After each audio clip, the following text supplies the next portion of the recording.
Passer tayo, 3, 2, 1, go. Passer, bro. Parang medyo nataranta po kaming lahat, kuya.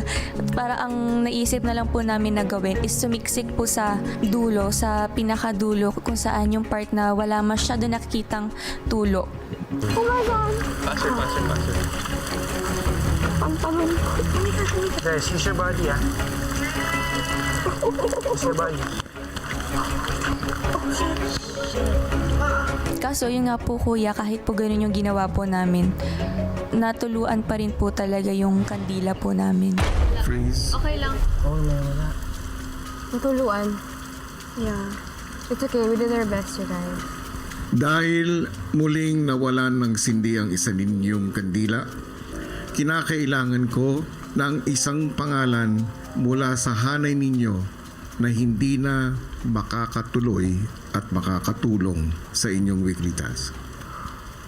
Ako na. Sino ito?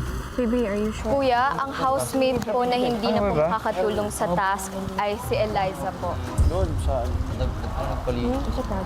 Kung ganon, tinatanggap ko ito. Thank you, Kuya. Ilang saglit pa, muli na namang dumaan ang grupo sa ilalim ng Okay, ulan. go to the pinaka-ano. Faster ba? Go to the wall muna. Go to the wall. Hindi ko nga. Okay.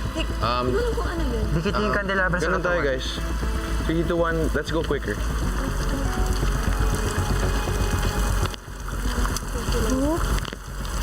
Parang there's more chances na mawala na yung flame ng kandila. Kasi pag dumadaan po kami doon sa may rain shower, grabe po talaga yung patak. At nag-stay po siya sa loob talaga ng kandila sa taas. Oh my gosh, bro. Oh, no! May natanggal na isa. Wall, Freeze. guys, wall. May nawala? Yeah. So, no. So si Fred kay Nigo, then ako na lang kay Heath.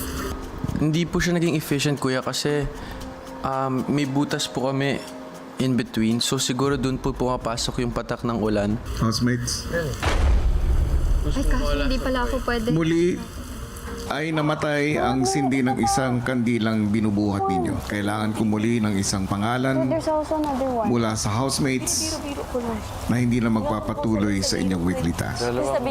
Dalawa? Yeah, this one. Dalawa. Kuya, ang napili po naming housemate na hindi na po magpapatuloy at makakatulong sa task ay si Heath po. Ano kanina? Sorry, Heath. We need one more guy out. So, dapat sabihin niya Ako na lang. Capri. Yeah. Ako na lang.